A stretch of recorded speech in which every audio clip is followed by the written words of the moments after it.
Okay guys, check it out. I'm gonna run you through a quick update on what's going on at the WelderUp shop today. So come on in.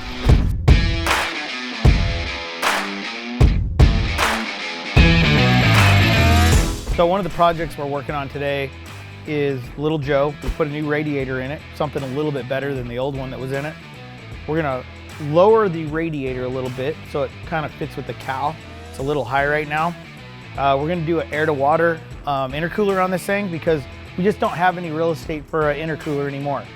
So we're gonna put a little bit smaller one, and it ought to cool it down and make it run real efficient. But this is one of the projects we got going on in here. And you know, of course, when you do a little project like that, it's the little things that take forever. You don't think about it. You're like, oh, I'm just gonna put an air to water intercooler in this thing, but there's so much more to that that has to be refabricated and built. So about halfway through with this project. So, and then we'll go over here and I'll show you the cabover. All right, so on the cabover, a quick little update on this is we are wiring the nitrous right now. We've got 2 bottles of nitrous back here. It's been quite a process to get all of that wired in because the valves that are on the nitrous bottles are ran off electric, so it'll turn the bottle on and off from the cab. It's just a lot more work. But if you look in here, we've got a compound setup. This is a S400 with a fat shaft from Industrial Injection. This is their compound setup. This one we had to change a little bit because to get it to fit in this application. But this is set up for like a 5.9 Cummins. You just basically bolt it in and go. And it was pretty straightforward on putting this kit in, but these compounds should really wake this up a little bit. This motor was actually originally an industrial motor that they built for me in 2014. It's head studded. It's got all the good stuff in it. So it literally could probably take, 50, 60 pounds of boost all day long. At that point, this motor should make 500-600 horse pretty easily. Going from probably about 400 to probably 650 right now. I mean, I'm gonna say that it really could probably make 700-800 horsepower, but right now I'm gonna call it at like 650, and it's good usable horsepower. It definitely cleans up the emissions with the compound turbos on it. So that's what's really nice about this setup, and it makes a lot of horsepower. So that's what's going on with the cabover, and hopefully in the next week or so we can get it out on the road and do a burnout. Okay guys, so a quick little update on the Peterbilt. There's a few things that I kind of wanted to show you what we got going. First of all, on the outside, added some gauges here that actually hold air pressure. These are probably early 1900s. It runs a little more air pressure than it should, so it buries the needle, but it's kind of cool because you can see it actually work. I put an LED light in there. I haven't got it wired up quite yet, but I've got most of my LED lights all ran in here right now. Probably in the next week or so, I'll be able to light the whole truck up.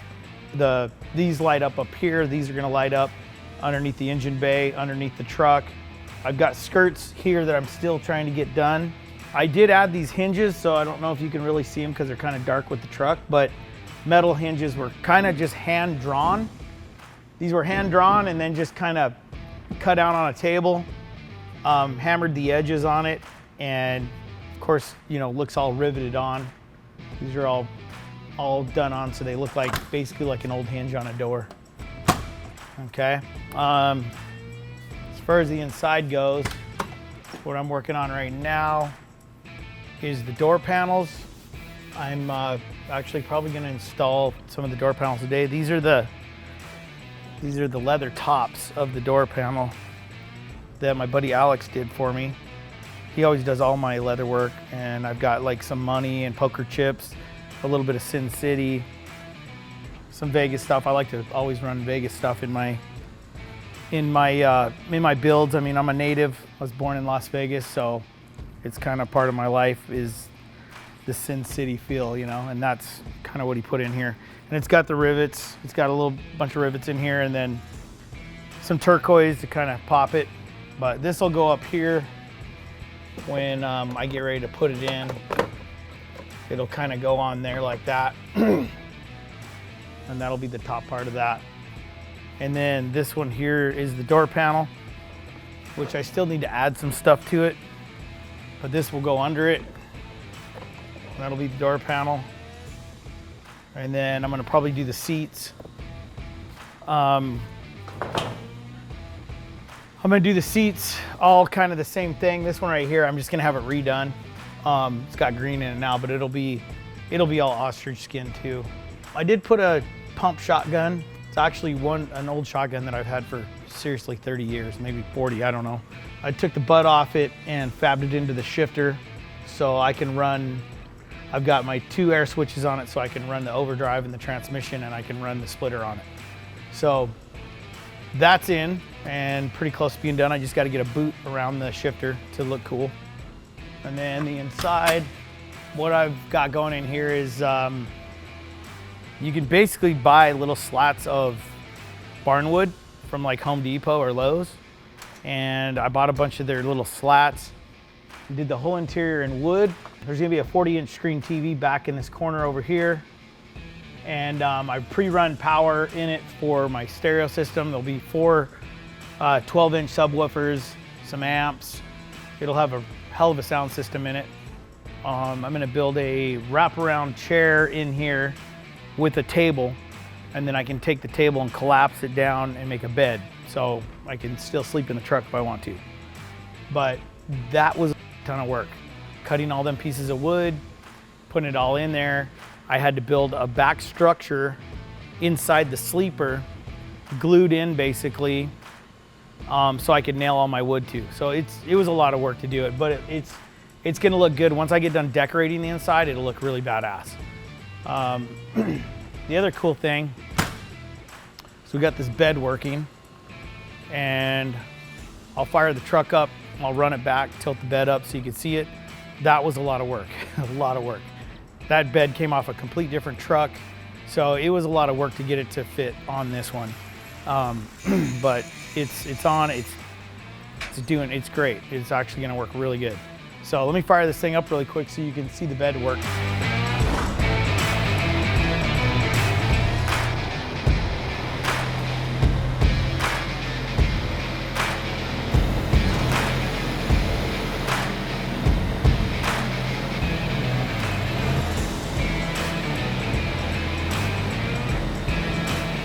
That's just as far as I can stretch it out a lot further, but the shop's not long enough.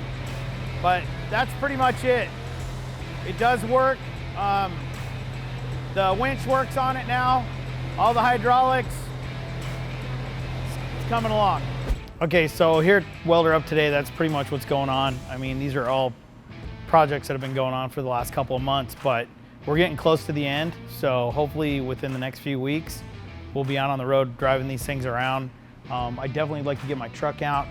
I know my stereo system won't be done yet, but everything else should be pretty close to being done on this thing to where I can drive down the road and pick cars up. I still gotta go I've got my wheels here. I gotta get the wheels installed. Probably in the next video, we'll show you that. And finishing up the interior.